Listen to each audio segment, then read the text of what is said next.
Hello everyone, কেমন আছো তোমরা সবাই? ওয়েলকাম আমার আর একটা নতুন ভিডিওতে।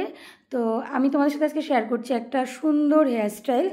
দেখো, একটু নিচু করে পনিটেল করে নিয়েছি। পনিটেল করে আমি ডোনারটাকে জাস্ট ফোল্ড করে নিয়ে দেখো, চুল যে এক্সট্রা যে হেয়ারটা ছিল আমি রোল করেছি। রোল করে জাস্ট চুলটাকে আমি ছড়িয়ে ডোনারটাকে ঢেকে দিয়েছি। কত সুন্দর একটা হয়েছে দেখো। এবার আমি ব্যাক কামিং করে ক্রাউন এরিয়াতে একটা বুফান তৈরি করে নেবো। আর এই দিদি খুব মিষ্টি, আমায় জাস্ট বলেছিল, যে কোনো ডিমান্ড ছিল না হেয়ারস্টাইলের, বলেছিল আমার এই শাড়ি আমার এই সাজের সাথে যেরকম হেয়ারস্টাইল যায় তুমি সেরকম করে দাও। জুঁই ফুলের মালা নিয়ে এসেছিলো আর গোলাপ ফুল নিয়ে এসেছিলো।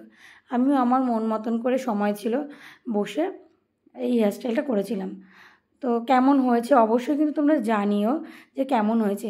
দেখো, ক্রাউন এরিয়াতে যে এক্সট্রা হেয়ারটা আমার এসেছে সেই হেয়ারটাকে আমি জাস্ট 3টে আলাদা আলাদা করে বেনি করে নিয়েছি, সেটা দিয়ে আমি ডেকোরেশন করে দিচ্ছি। আর সামনে আমি কিছুটা ফ্রন্ট এরিয়াতে হেয়ার এক্সট্রা রেখেছিলাম, সেই হেয়ারটা দিয়ে কিছুটা হেয়ার নিয়ে একটা সিম্পল একটা বেনি করে নিয়েছি, আর বাদ বাকিটা দিয়ে আর একটা বেনি করে নিয়েছি। দেখো, ঠিক তার উপর থেকে এই যে ডিজাইনটা হচ্ছে এর উপর থেকে ছোট্ট বেনিটা আবার যাবে। তো পুরোটা দেখে বলো যে ডিজাইনটা তোমাদের কেমন লাগছে। এর নিচ থেকে আমি যে জুঁই ফুলটা সুন্দর করে ঘুরিয়ে দেব, আর এই উপরটাতে ফ্লাওয়ার দিয়ে ডিজাইন করে দেব। যদি তোমাদের ভালো লাগে অবশ্যই একটা লাইক করে দিও। তো যদি তোমাদের পছন্দ হয় অবশ্যই বলো।